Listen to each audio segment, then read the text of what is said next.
We're going to need some anger management classes up at the White House. Axios out with a very unflattering headline about President Biden's management style, saying this: Old Yeller, Biden's private fury. Aides recounting how the president has an explosive temper and is prone to yelling. It's so bad that some try to avoid one-on-one meetings so they don't get chewed out with these colorful phrases. Quote like this: how the bleep don't you know this? Don't bleeping bull bleep me and get the bleep out of here. It sounds like exclamation point show, I think. So it is behavior that's definitely at odds with the day one warning to staff. Remember this? I'm not joking when I say this. If you're ever working with me and I hear you treat another colleague with disrespect, talk down to someone, I promise you I will fire you on the spot. On the spot. No ifs, ands, or buts. And while White House staffers cower in the corner, at least there's one new person in his corner. AOC is now the first member of the progressive squad to back Biden's re-election run, even if it was reluctantly. Will you be supporting Joe Biden for re-election? I believe, given that field, yes. I think he's done quite well, given the limitations that we have. But, you know, there are also areas that I think could have gone better. We have major structural issues in this country, and I think it starts with the United States Senate. The other thing that happened over the weekend, it's like when we talk about how Biden ends up, Greg, getting, the Democrats have like the bat signal that goes out that says, now we're all going to say this. Well, it turns out it looks like they are all coming to the consensus. And I was with a bunch of Democrats over the weekend that they feel that Biden should step down. Here's a headline from The Atlantic: step aside Joe Biden. What's happening? Where were you this weekend? With a bunch of Democrats and Republicans too. But I was surprised by how the consensus, it just seemed to be that he should resign. So this is very strange for me, because when I see the media and the mainstream media and liberals turn on Biden, then it's time to support him. Yeah. Because they must be having something else that's far worse in store, because they never have anything better. So I'm beginning to worry that what are they going to do? Is it Gavin Newsom? Is it Kamala? Are they going to bring back Satan herself, Hillary Clinton?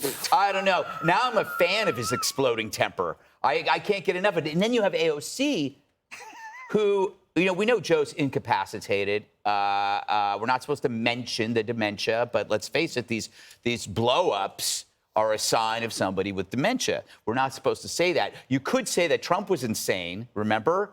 When he was mad, that was allowed. The 25th Amendment. But if you actually say anything about this kind of anger stuff, that's bad. But we know he's a brainless hood ornament. That's why AOC likes him. So AOC endorsing him is basically saying we need more of that, because he will never get in the way of our progressive agenda, far left agenda. And lastly, I was told that he was a nice person. I was told he was your congenial grandpa. And now you're telling me that was a big lie and he's actually a real meanie. I mean, who would have thought the media would have done that? I mean, I am shocked. Yep. The other thing that happened is he did an interview, Jesse, with CNN. It was Fareed Zakaria, who, after a fashion, asked him about his age. Here's what President Biden said. I think there is one thing that comes with age, if you've been honest about it your whole life, and that is some wisdom. I think we're on the cusp of being able to make significant positive changes in the world. Really, honest to God. You just celebrated a birthday and are a year wiser. Yes. Do you agree that you get wiser with age? Do I look wiser, Dana? A little bit. I don't know. Joe Biden and wisdom do not belong in the same sentence together. There are two types of people. There are the frauds, and then there are the people that are the real deals. If you're the real deal, you act the same in public as you do in private. Like Gutfeld. He is just as obnoxious on camera as he is off camera. Same with Trump. He doesn't change. No matter if people are looking at him or no one else is in the room, he's the same person. Joe Biden is a fraud. Joe Biden is not a family man. You don't send your son who's addicted to drugs to China to bring home cash bribes for the rest of the family. You don't say you're a family man and just ignore this granddaughter. And you can't be this seasoned elder statesman that's calm and making great decisions for this nation and then just be blowing your lid. He doesn't ever get angry about the border or about criminals preying on us or about high prices. He only gets angry when you zero in on his fraudulent personality. Oh, you challenging me? You challenging me? You talking about my son? That's when he gets his guard up. And also, he's not poor and middle class. He's been making it rain for 2 decades. So that's also totally fraudulent. And now The Atlantic, this publication, that's owned by Steve Jobs' widow. He's been trying to throw corporate welfare at this woman for years. He's been trying to kiss her butt for donations for years. She doesn't want to have anything to do with him. So she wants him gone, and looks like CNN's trying to break up with him in a nice way. Like, maybe we should see other people. Yes, you had a good run. As if they were saying, if you were to resign gracefully, we will applaud you on your way out, and we will consider you a hero. Right. But instead, Judge, the other thing that's happening is you had Maureen Dowd, who's a New York Times columnist from the left. She has a sister named Peggy who really has loved Joe Biden, but she wrote him a letter. And in the letter, basically, the headline from the New York Times piece is, do we have it here? Can you pull it up here? It's 7 grandkids, Mr. President. And the kicker of that at the end of the column is that he is not living up to the image that he wants to project as a family man. Yeah, and I think that one of the interesting things that she said is the president can't defend Hunter on all his messes and draw the line on an innocent 4-year-old granddaughter. You know, Joe Biden is more than hypocritical. The man is a Trojan horse.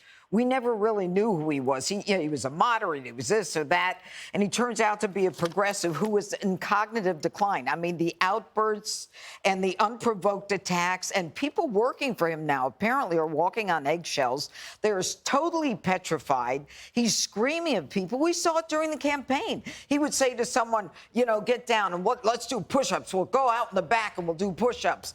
And you wonder, if he had a meeting with Xi Jinping and he loses his cool, what's he going to say to him? You know, he's going to start screaming at him and cursing at him. And then the other thing is the whole idea of this family guy with the granddaughter. I mean, it really upsets me, Dana, and I know it upsets you too.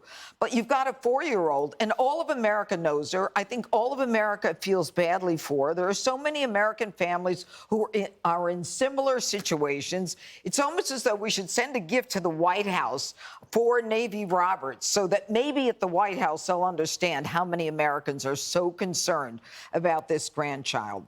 And finally, I think that for all the people who are working for this man, they're not working at the peak performance, because you can't be when you're walking on those eggshells and where you're getting cursed out and you've got a vice president who's got a toxic atmosphere at her office. I mean, the two of them are just absolutely the opposite of what we thought they were.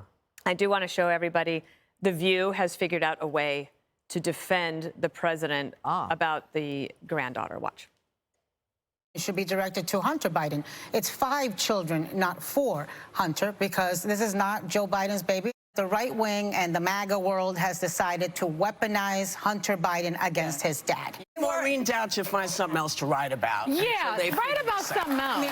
I find it unnecessary. This is not anybody's business. Nobody needed to know about this. No. This is private.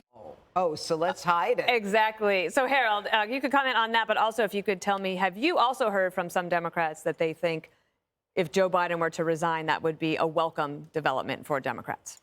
Not resign, I'm sorry, step aside from re-election. I think Maureen Dowd's piece is a powerful piece, and I'll leave it at that.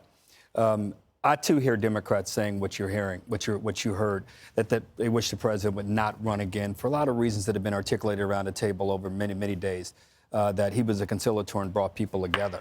I think if you look at a lot of the polling data, in fairness, a majority of Americans hope there's not a Biden-Trump rematch, that they hope that there's something new, something different that emerges, and that people have more choices.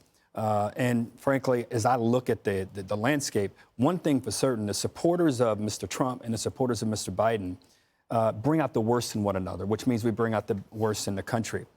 So if the Atlantic is right, and if I hear from a lot of people, most of the people I'm hearing from are wealthier people or people whom are in business and people who believe that the president may have lost some of his faculties. We'll see as this campaign goes on, and it'll be an opportunity. I've contended that if Robert Kennedy Jr., who I know you're interviewing tonight, if he continues to poll as well as he has polled, I think you're going to probably invite perhaps other candidates into the race. President Biden won't be the first, isn't the first, and won't be the last to have temper tantrums with his staff.